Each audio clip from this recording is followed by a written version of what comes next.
um deste? Sou louca pelo meu.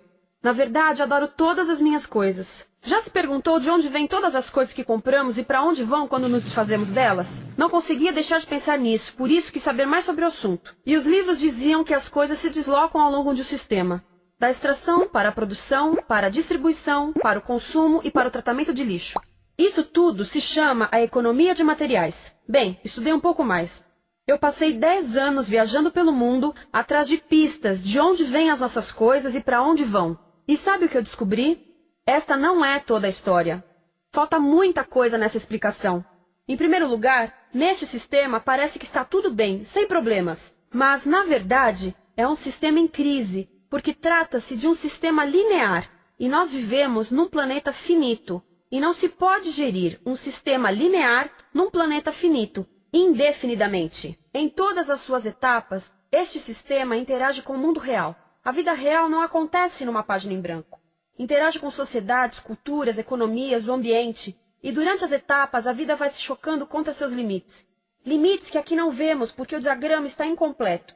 Então, voltemos atrás para preencher alguns espaços e ver o que falta. Uma das coisas mais importantes em falta são as pessoas. Sim, pessoas. As pessoas vivem e trabalham em todas as etapas desse sistema, onde algumas são um pouco mais importantes que outras. Algumas têm maior poder de decisão. Quem são elas? Comecemos pelo governo. Meus amigos dizem que eu devia usar um tanque para simbolizar o governo. E isso é uma realidade em muitos países, e cada vez mais também no nosso. Afinal, mais de 50% dos nossos impostos vão para os militares. Mas vou usar uma pessoa para simbolizar o governo, porque acredito nos valores e na visão de que o governo deve ser das pessoas, pelas pessoas, para as pessoas. A função do governo é olhar por nós, cuidar de nós. Esse é o seu trabalho. Depois vem as corporações. O que leva as corporações a parecerem maiores que o governo é porque elas são maiores que o governo. Atualmente, entre as 100 maiores economias da Terra, 51 são corporações.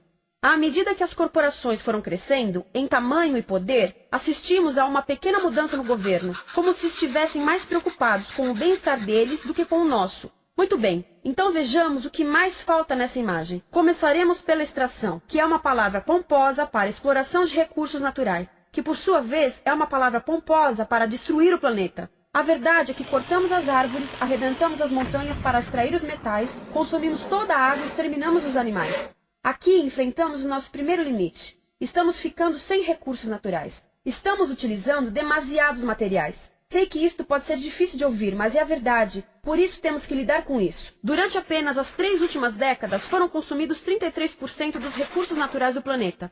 Desapareceram. Cortamos, minamos, perfuramos e destruímos o planeta tão depressa que estamos debilitando a capacidade do planeta para sustentar o nosso modo de vida.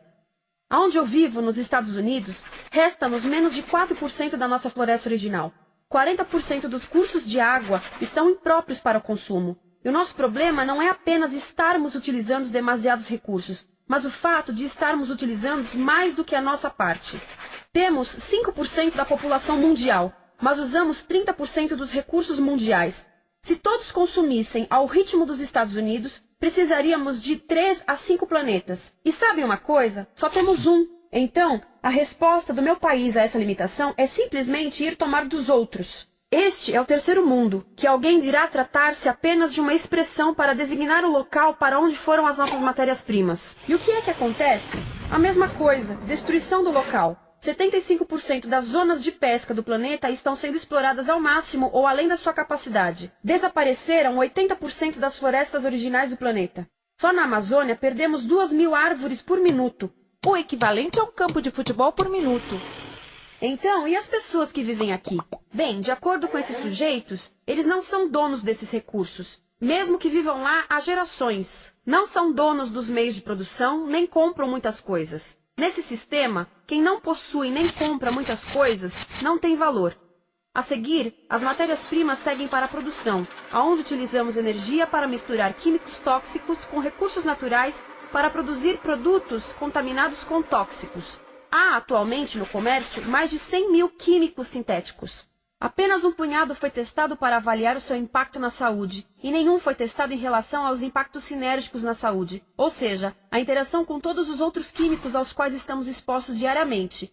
Por isso, desconhecemos o impacto total deles na saúde e no ambiente. Mas sabemos uma coisa: os tóxicos entram e saem. Enquanto continuarmos a introduzi-los nos nossos sistemas de produção industrial, continuaremos a inserir esses tóxicos nos produtos que levamos para nossas casas, trabalho e escolas, e claro, para nossos corpos. Como os BFRs, ou retardantes de incêndio à base de brometo, que tornam as coisas mais resistentes ao fogo, mas são super tóxicos.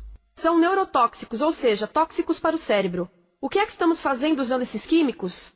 Apesar disso, os usamos em nossos computadores, eletrodomésticos, sofás, colchões e até alguns travesseiros. Sim, pegamos nossos travesseiros, os revestimos com neurotoxinas, levamos para casa e dormimos por 8 horas com eles. Não sei, mas acho que num país com tanto potencial, poderíamos ter uma maneira melhor de evitar que as cabeças peguem fogo à noite. Sabia que essas toxinas vão se acumulando ao longo da cadeia alimentar e se concentram nos nossos corpos? Sabe qual é o alimento do topo da cadeia alimentar com o nível mais elevado de químicos tóxicos? O leite materno.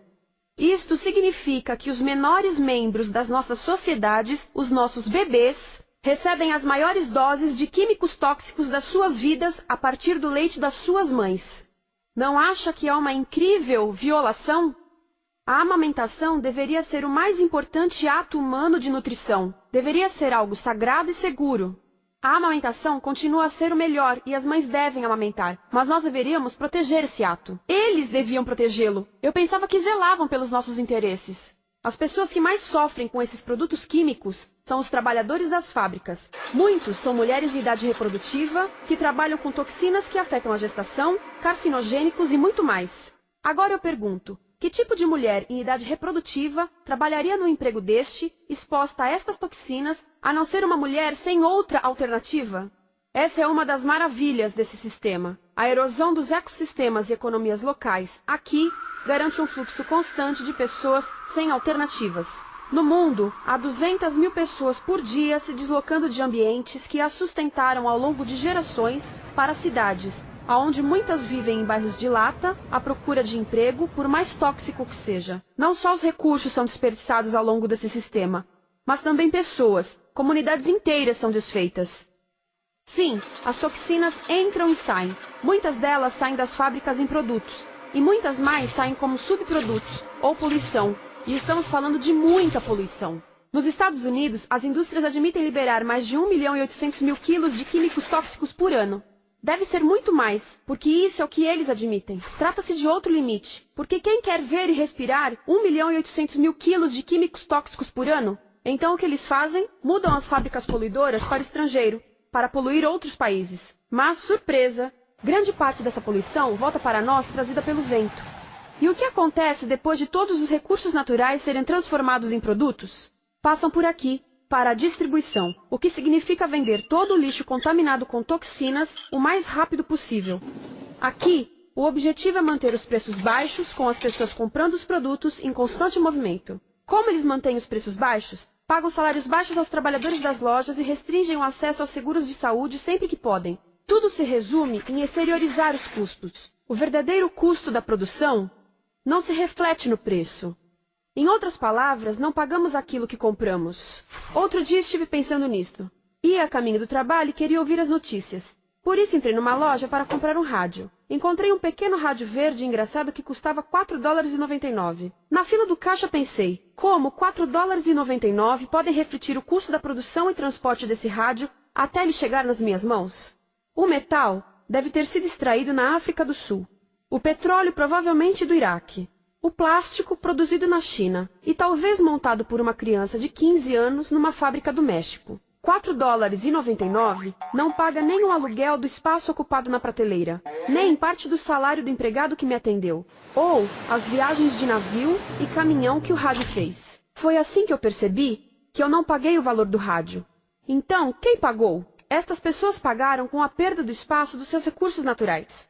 Estas pagaram com a perda do ar puro, com o aumento de doenças como asma e câncer. As crianças do Congo pagaram com o seu futuro, pois 30% delas abandonam a escola para trabalhar nas minas de coltan, um metal que usamos em aparelhos eletrônicos baratos e descartáveis. Estas pessoas pagaram por não ter direito ao seguro de saúde. Ao longo desse sistema, pessoas contribuíram para que eu comprasse o rádio por $4,99. Mas essas contribuições não são registradas por nenhum contabilista. É isto que eu quero dizer com exteriorizar o verdadeiro custo de produção. E isso nos leva à seta dourada do consumo. O coração do sistema, o motor que impulsiona. É tão importante proteger esta seta que se tornou prioridade daqueles dois sujeitos.